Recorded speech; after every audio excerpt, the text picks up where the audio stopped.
嗨，大家好，我是 Leo。今天这支影片要跟大家分享的是 Insta360X3 的短期使用心得。那如果你是第一次来我们频道的话呢，我们频道每次用一支影片的时间跟你分享我们对创作的试读、洞察、经验、观点。如果你不想错过的话呢，就订阅并打开小铃铛。那我们就开始了。好，影片开始要跟大家讲我们这一次的影片呢，我们只讲心得，不讲规格。好，所以如果你想要知道一些 Insta360X3 的一些规格或是使用方式的话呢，网络上或 YouTube 上面已经有很多在教学的频道了，你也可以转往那边去看。那我们这边呢，只讲我个人的使用心得，这个短期的使用心得。好，那这个心得呢，我们来分成几个部分来跟大家分享。首先是使用面向的部分，再来是技术面的分享，那最后就是我对360这样短期内使用下来的心得感想。那我们就开始了。好，那我使用360呢，只有短短2个礼拜的时间，同时拍摄了业务性质的影片，还有我自己个人自拍的影片。所以呢，在业务性质跟个人自拍方面呢，我都有一些东西可以跟大家分享。好，首先是个人自拍的部分，这个产品的设计呢，跟它影片的效果比较是属于个人面向的。360这支相机呢，主要有2个拍摄模式，一个是360模式，一个是单镜头模式。那通常我们会拿360来拍摄的话呢，主要就是要它这个360模式的这个特性嘛，它可以同时记录下我所有环境周遭的这个环境。好，然后再透过这样子的环境素材呢，在后置的时候去做一些有趣的变化。所以通常我们切360度这个拍摄模式，在拍摄的情况下呢，就是拿着相机的这个人，他自己也会被拍摄进去。那我在想，这个也是这个产品被设计出来的本意。所以呢，我觉得它本质上还是一个自拍工具，有更多变化，然后娱乐性更高的一个自拍工具。这一点呢，我们看网络上很多用 Insta360拍摄的影片，你就可以知道，其实这些影片里面呢，有一个特性，就是自拍者通常都会入镜啊，不管你影片最后呈现出来是怎样，但是它最终呢，还是一个自拍本质的影片。尤其它的体积很轻巧，然后又可以搭上它原厂的一个自拍感，给了创作者很多方便性。尤其是你想出门、想去玩、想拍 vlog， 或者是你很轻易就可以把它塞进你的背包里面，然后就出门去拍摄了。所以我觉得这个产品本身设计的面向，面对这一些 vlog 需求，或者是你外出爬山或者去海边玩，想要做一些短影片这样子的人呢。好，那讲完个人自拍，接下来讲业务拍摄哦。好，那因为这2个礼拜里面呢，我其中也有把 Insta360拿来做业务的拍摄，所以我也可以分享一些他在拍业务拍摄这样子的心得。那我觉得 Insta360它相对不适合作为业务的拍摄。为什么呢？因为他在拍摄的时候，本质上就是会把拍摄者，这个拿着摄影机的人一起给拍摄进去。但是在有明确业务需求的状况下，通常我们要去拍摄的是某一个对象，不会是我们自己。那某一个重点事件也不会是我们自己。你拿着 Insta360去拍摄的话，最多只能把它切成单镜头模式，然后去对别人拍摄。那这样的话，你其实就没有拿360的必要了。しかし，它的 App 里面呢，有很多不一样的效果可以去玩。有些效果它其实是可以适合在这个业务拍摄的情况下的。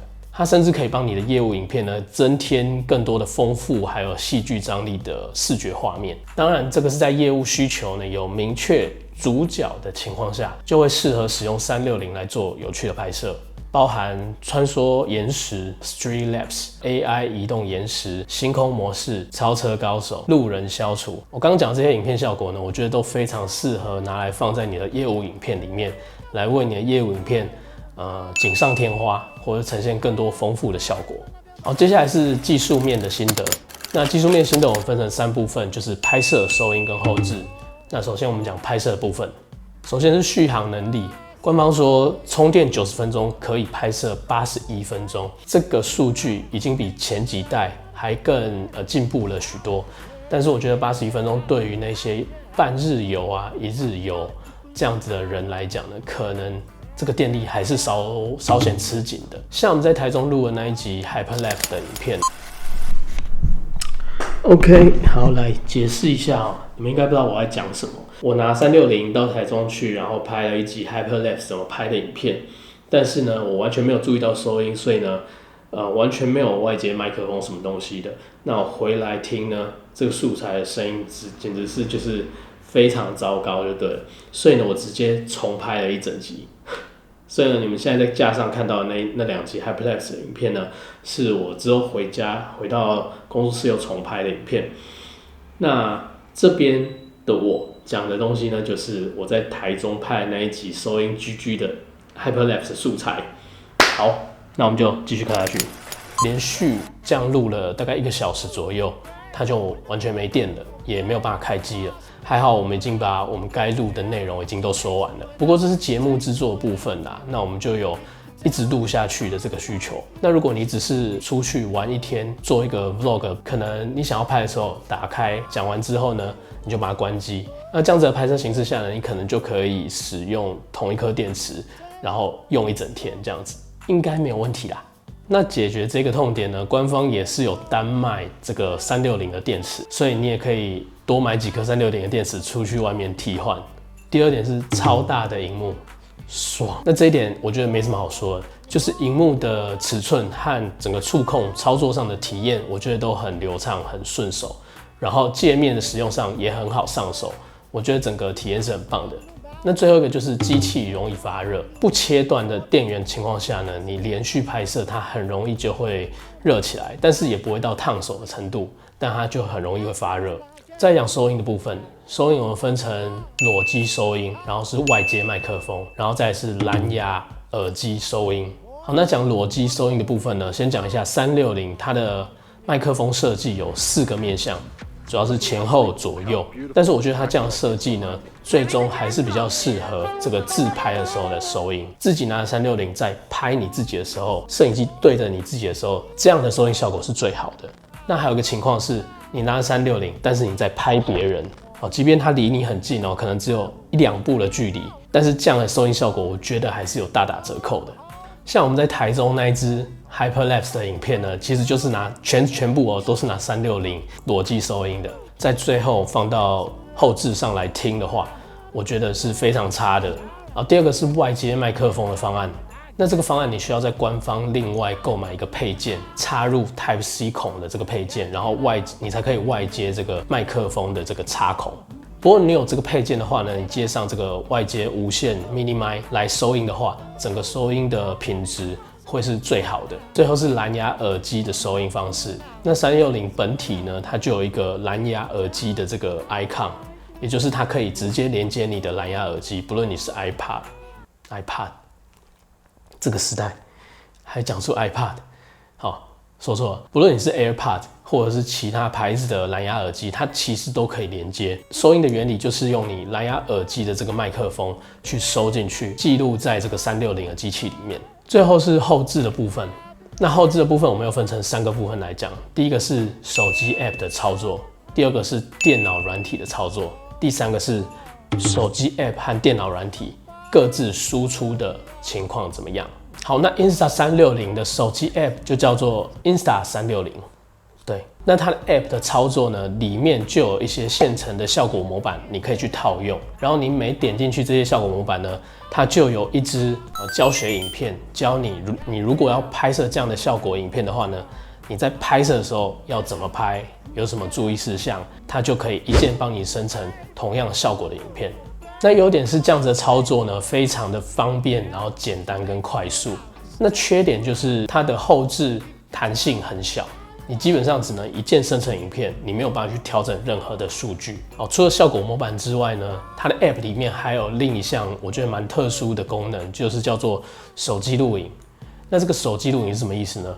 就是你拍下来的360素材，它是360度环景的嘛，你在后置的时候，透过这个功能，你就可以用手机去定位你想要的视角。这个影片的这个时间点，你想要用什么视角去看这个影片？是相对比较弹性，而且是全然你可以去决定视角的这个功能。好，再来我们讲电脑软体的操作。那电脑软体呢，它叫做 Insta360 Studio 2022。而简单来讲呢，电脑软体的操作它是没有效果模板可以套用的，属于全手动的后置过程。好，那优点就在于它的所有方向参数和速度的参数都可以手动去调整。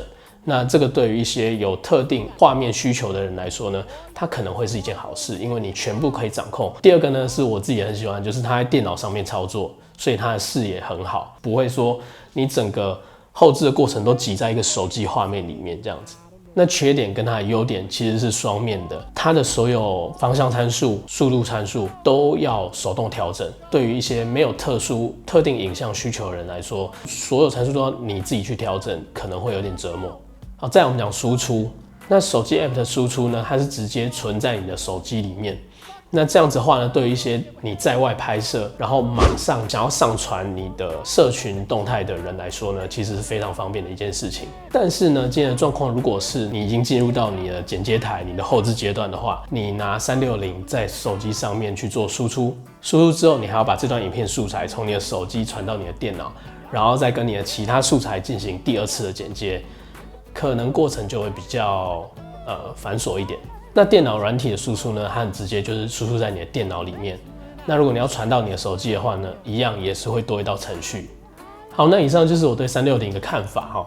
那这支影片大家不要觉得我是在黑360，这2个礼拜拿下来呢，其实我对360也是产生了蛮多兴趣的，甚至说如果有机会的话，我自己也会想入手一直来玩玩看。那这2个礼拜拍摄呢，简短来说就是我拿360有拍自拍，也有拍业务。那我觉得自拍下来呢很好玩，但是业务的拍摄呢就很吃力。那其实当初会想要拿360来拍业务，主要也是想要挑战看看，或是玩玩看，在业务影片里面加入更多不同风格、更多不同层次的画面会是长怎样。这2个礼拜的拍摄让我学到，就是主要第一点就是使用前详阅公开说明书。